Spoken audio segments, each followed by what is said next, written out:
Okay, so I'm making this after I made this video because I lost my first 5 minutes of footage, but basically I was showing under the engine bay I got the oil plug out. I'm doing an oil change on the Grand Cherokee. It's 5.7 Hemi, 2006. I think a little bit less than 70 or 60,000 miles on it. Really well taken care of.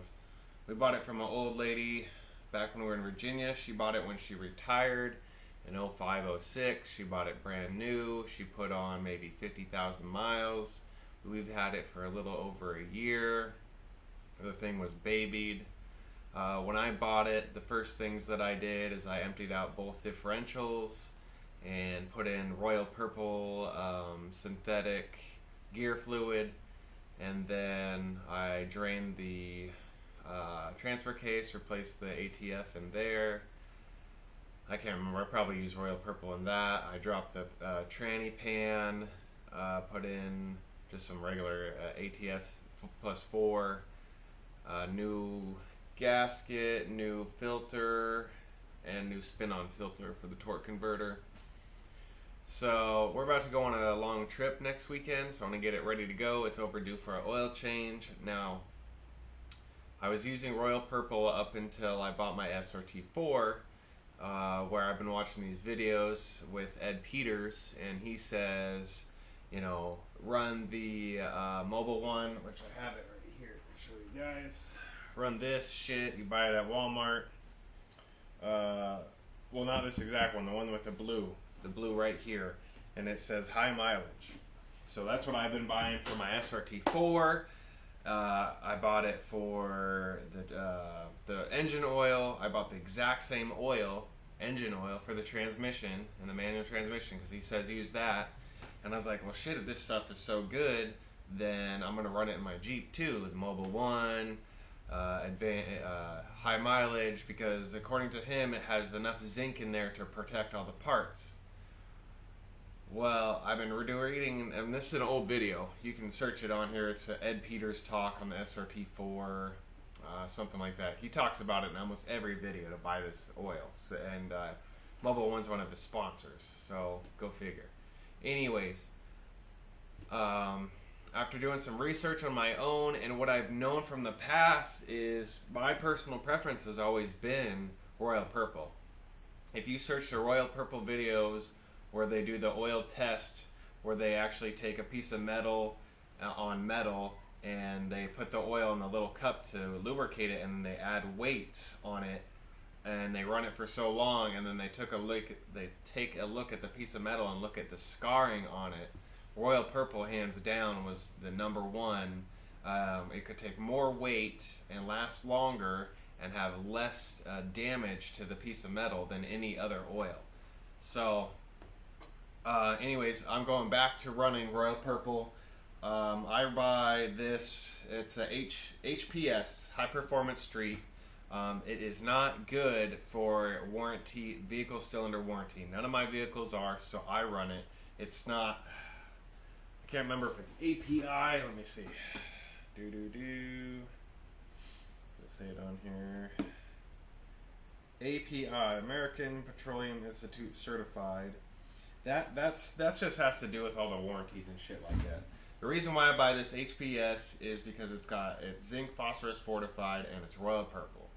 All right, I've been running the regular Royal Purple, but I saw they have this, and I've been running this. I ran it in my Hemi truck, and I haven't had any issues. And I'm actually gonna do a test.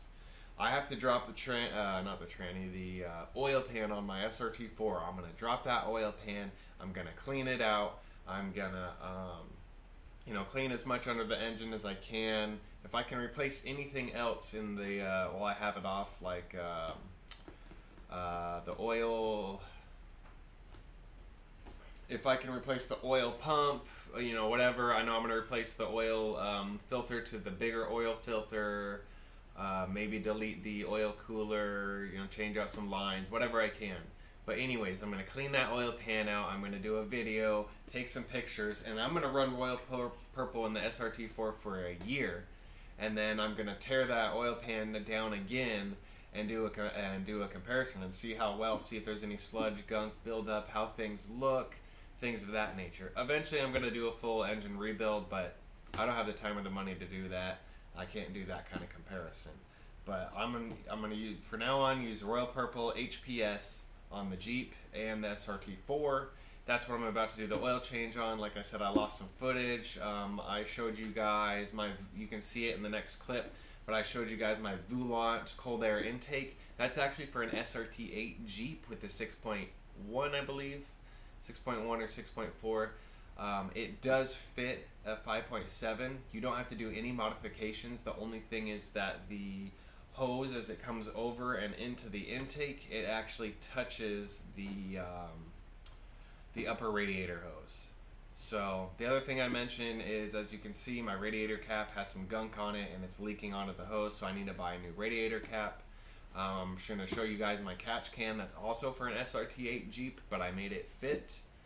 And so here's the video for you guys. I hope you enjoy it. Please like and subscribe. I'm trying to do videos, like I said before, every weekend to every other weekend. I probably won't next weekend because we're going on a trip back home to see some friends. So please enjoy. Thank you. Another thing I forgot to mention real quick before the video starts. I use this Royal Purple Max Clean for my fuel injector cleaner, gas system cleaner, all that stuff. I don't know if I'm a Royal Purple fanboy, but I've just seen their stuff. I've seen their tests, and I love everything that it does. I even have Royal Purple gun lube. When I ordered a bunch of Royal Purple stuff on Summit, I got Royal Purple gun lube, so I actually use it to clean and lubricate my weapons as well. And I use the Royal Purple oil filter. I have been using the Mopar. You can get them at Walmart at a couple bucks, but I'm going back to Royal Purple on everything. So here's the video. Okay, sorry, I had some camera difficulties, but anyways, this is my catch can here. This thing works really well. Every couple thousand miles it gets about halfway full, so we'll take that apart and I'll show you guys how that is. Again, this is for the SRT8. I just modified it, made it fit. It was missing a bolt, so this is just my random bolt with a little tag on it. Ran the lines, replaced the PVC at the time, but this baby works excellent. So we're gonna go ahead and finish up this oil change. Okay, so I know this is horrible lighting, but I took just a piece of duct tape and wrapped it around there, and then hopefully when it comes down it'll just fall into my oil bucket.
Yep.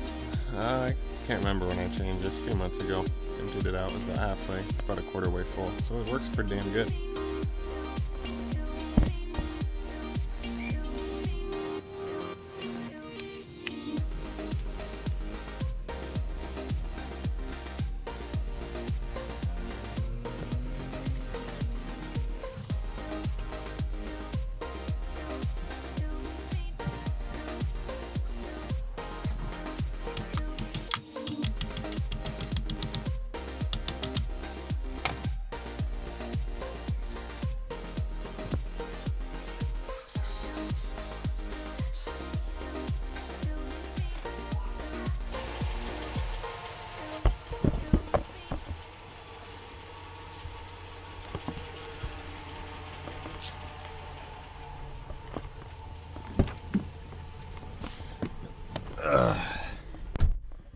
Alright, so we're gonna get it off the race ramps.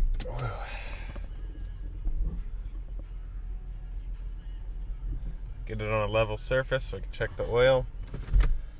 Okay, so another thing, it says perform service. Menu.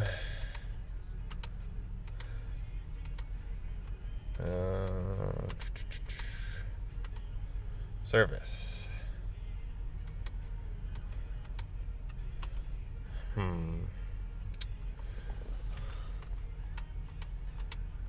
Reset. There we go. Alright. So service is reset. 5,000 miles till service. Alright. Let's check the tires here. Tires should be good. Alright. So let it run for a couple minutes. And we'll check the level and make sure it's not leaking oil over the place.